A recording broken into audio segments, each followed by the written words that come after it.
வாழ்க வையகம் வாழ்க வளத்துடன் உலகெங்கும் இருக்கும் மாயம் பக்தி அன்பர்களுக்கு டாக்டர் டிவைன் தினேஷின் அன்பான வணக்கங்கள். முதல்ல எல்லாருக்குமே தமிழ் புத்தாண்டு வாழ்த்துக்கள்ங்க. பராபவ வருஷ தமிழ் புத்தாண்டு வாழ்த்துக்கள். இதுதான் ஆக்சுவல் நியூ இயர். அண்டு நம்ம இப்போ ஏப்ரல் மாதத்தோடைய பலன் பார்க்க போகிறோம். இந்த ஏப்ரல் மாதம் ரொம்ப புனிதமான மாதம். ஒன்று நம்மளுக்கு நியூ இயர், நமக்கு மட்டும் இல்லை, உலகம் எங்கும் இருக்கும் பல சிவிலைசேஷன் பாரசீகம் நிறைய பேருக்கு இது நியூ இயர் ஒன்று.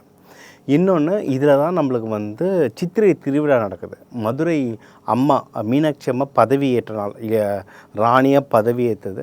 இன்னும் அவங்களுக்கு திருக்கல்யாணம் நடந்தது இந்த மாதம்தான். சித்ரா பௌர்ணமி. ஓகே, அல்டிமேட் என்னன்னா ஏப்ரல் 1 உங்களுக்கு பங்குனி உத்திரம். முருகர் வள்ளி தேவானைக்கு இப்போ தான் இந்த நாள் தான் கல்யாணம் ஆச்சு. உங்களுக்கு விஷ்ணு பகவானோட லக்ஷ்மி அம்மா இதயத்தில் சேர்ந்த நாளும் இது தான்.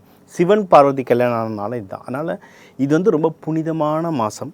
உங்களுக்கு தேவையான எல்லா நல்ல விஷயங்களையும் நிறைவேற்றிக்கிறதுக்கான மாதம் இது. சரி, இந்த மாதம் நம்மளோட ராசிக்கு எப்படி இருக்க போகுது, என்னென்னலாம் நல்ல விஷயங்கள், அதாவது கல்யாணம், வீடு வாங்குறது, வண்டி வாங்குறது, வேலை, ஃபாரின் போகிறது, இந்த மாதிரி மகப்பேர், இந்த மாதிரி நிறைய எந்தெந்த நல்ல விஷயம் நடக்க இருக்குது, எந்தெந்த விஷயத்தில் நான் கொஞ்சம் கவனமாக இருக்கணும், இது எல்லாத்தையும் நம்ம இப்போ மொத்தமாக பார்க்க போகிறோம். வாங்க. மீன ராசி, மீன லக்னம், ஜென்மத்தில் சனி. ஸோ கொஞ்சம் டைம் டஃப்பாக இருக்குது. ஆனால் நிறைய நல்ல விஷயம் நடக்க போகுது. எல்லாருமே டஃப்பாக இருக்குன்னு பயமுத்துறாங்க. அதெல்லாம் ஒன்றும் இல்லைங்க. ஜூன் மாதத்துலேருந்து குரு பகவான் பார்ப்பார்.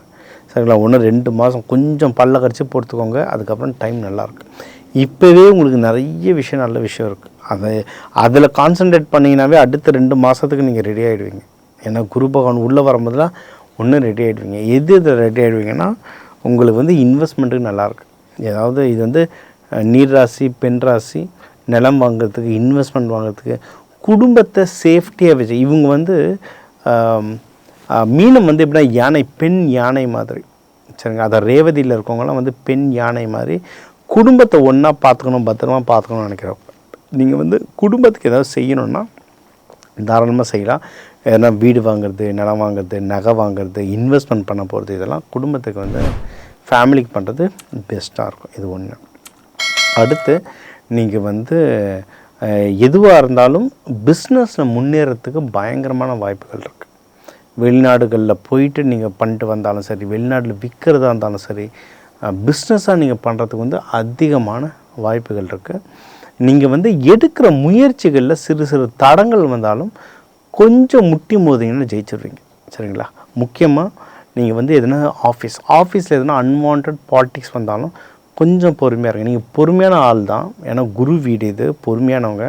ஆனால் உங்கள் வீட்டில் இப்போ புதன், செவ்வாய், சனின்னு இருக்காங்க. அதாவது ஏகப்பட்ட குழப்பங்கள், ஏகப்பட்ட சண்டை சச்சரவுகள் போகும். ஒரே விஷயம், பொறுமையாக இருங்க. மெடிடேஷன் பண்ணுங்கள், தெய்வ வழிபாடு பண்ணுங்கள். இது பண்ணவே நீங்கள் பயங்கரமாக ஸ்ட்ராங் ஆகிட்டு வருவீங்க. இது ஒன்று. சரிங்களா? ஸோ ஜாபில் நீங்கள் தப்பிச்சுக்கலாம். ஹஸ்பண்ட் ஒய்ஃப்குள்ளேயும் சின்ன சில கருத்து வேறுபாடுகள் வருங்க. சரிங்களா? ஏன்னா உங்களுடைய 7ஆம் வீட்லேயும் சனி பகவான் பார்வை இருக்கிறதுனால கருத்து வேறுபாடுகள் வரும். முடிஞ்ச அளவுக்கு நல்லா சுக்கிரன் ஆக்டிவேஷன் பண்ணுங்கள். டயாபெட்டிஸ் இல்லைன்னா வெள்ளிக்கிழமை சுக்கிரஹோரையில் பால் பாயசம் வச்சு குடிங்க. ஹஸ்பண்ட் ஒய்ஃப்ஸ் குடும்பத்தோடு சாப்பிட்றது நல்லது. டயாபெட்டிஸ் இருந்தால் கொஞ்சமாக சக்கரை போட்டு செய்யுங்க.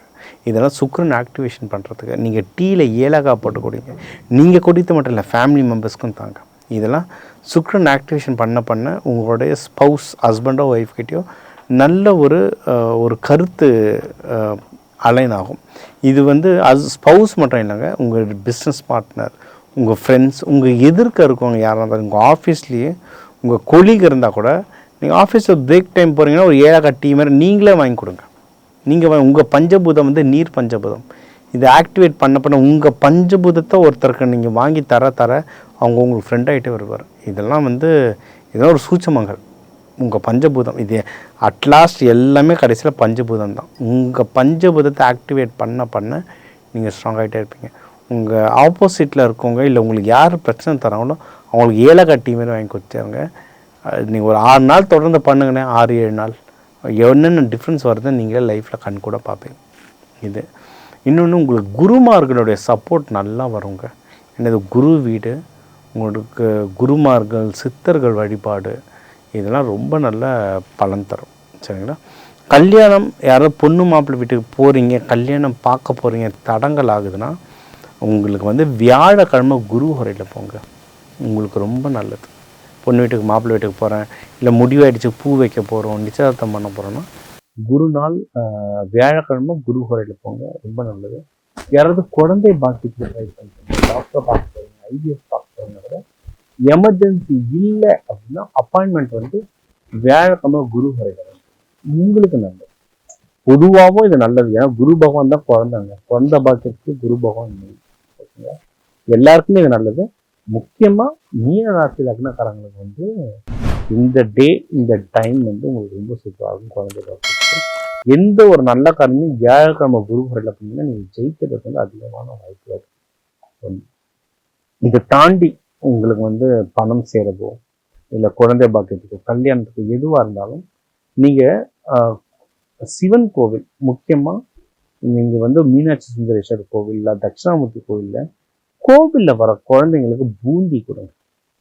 லட்டு பூந்தியில் உங்கள் கையால் கொடுக்க கொடுக்க நீங்கள் வாழ்க்கை வந்து மென்மேனும் வளருங்க. மெயினான கோவில்னா தட்சிணாமூர்த்தி கோவில், மீனாட்சி சுந்தரேஸ்வரர் கண்டிப்பாக. அது இந்த பங்குனி உத்திரத்து கோவில், இந்த சித்திரை திருவிழாக்கெல்லாம் அன்னதானம் நம்ம தாராளமாக கொடுக்கலாம். மதுரையே கொண்டாட்டமாக தான் இருக்கும். முடிஞ்சால் மதுரையில் கொடுங்க, இல்லை எந்த ஊரில் இருக்குன்னு அவங்க கொடுங்க.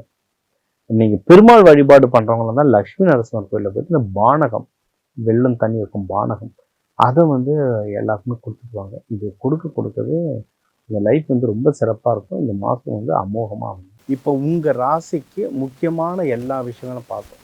பொதுவாக வாழ்க்கை எப்படி இருக்கும், யாருக்கு வந்து பணம் வரும், யாருக்கு கொஞ்சம் தடங்கள் இருக்கும், அதுக்கு என்ன பண்ணணுன்றதையும் நம்ம பார்த்தோம்.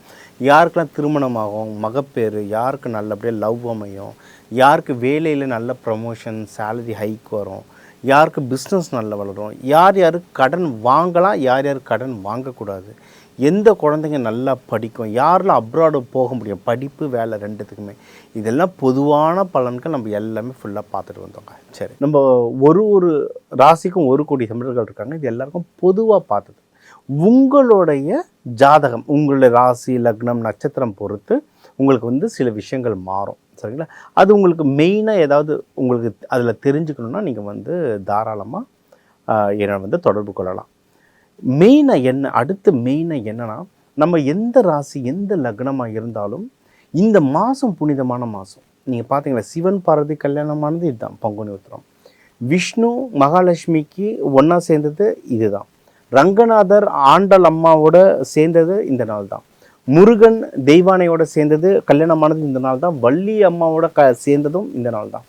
இந்த மாதிரி காமதேவன் வந்து எரிச்ச பிறகு உருப்பெற்று மாயையாக உருப்பெற்று வந்த நாளும் இதுதான். ரதியோட சேர்ந்த நாளும் இதுதான்.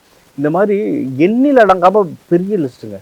இந்த மாதத்தில் யார் யாரெல்லாம் கல்யாணம் ஆகணும்னு நினைக்கிறீங்களோ, யார் யாருக்கெல்லாம் மகப்பேறு வேணுமோ, இல்லை கல்யாணம் ஆகிடுச்சு, ஹஸ்பண்ட் ஒய்ஃப்குள்ளே கொஞ்சம் ரொம்ப இஷ்யூஸ் போயிட்டுருக்க சண்டைகள்லாம் இன்றைக்கி எல்லாருமே இந்த பங்குனி உத்திரம் போயிட்டு வாங்க, சரிங்களா. ஒன்றும் விரதம் இருந்து போயிட்டு வந்தீங்கன்னா ஒன்றும் சூப்பர். இல்லைன்னா இந்த பங்குனி உத்திரம் கண்டிப்பாக கோவில் போயிட்டு வாங்க, ஏதாவது ஒரு நல்ல மாறுதல் நடக்கும். இதுக்கப்புறம் நம்ம வந்து மீனாட்சி அம்மன் சொல்லுவோம். மீனாட்சி அம்மனுக்கு திருக்கல்யாணம் நடந்த மாதமும் இதே மாதம் தான், சரிங்களா. அதனால் அந்த பக்கத்தில் இருக்க மீனாட்சி அம்மன் இல்லை சிவபெருமான் கோவிலுக்கு போயிட்டு உங்கள் ஹஸ்பண்டுக்கு ஒய்ஃப்க்கு நீங்கள் வேண்டி வர இந்த மாதம் உங்களுக்கு ரொம்ப சிறப்பான மாதமாக இருக்கும். உங்களுக்கு எல்லாமே நல்லதாகவே நடக்க அந்த சிவன் பார்வதியை வேண்டிக்கிட்டு, முருகன் வள்ளி தேவனை வேண்டிக்கிட்டு, விஷ்ணு லக்ஷ்மி அம்மாவை வேண்டிக்க உங்கள் எல்லாருக்கும் நல்லதே நடக்கும். டாக்டர் டிவைன் தினேஷன் அன்பான வணக்கங்கள். வாழ்க வளத்துடன்.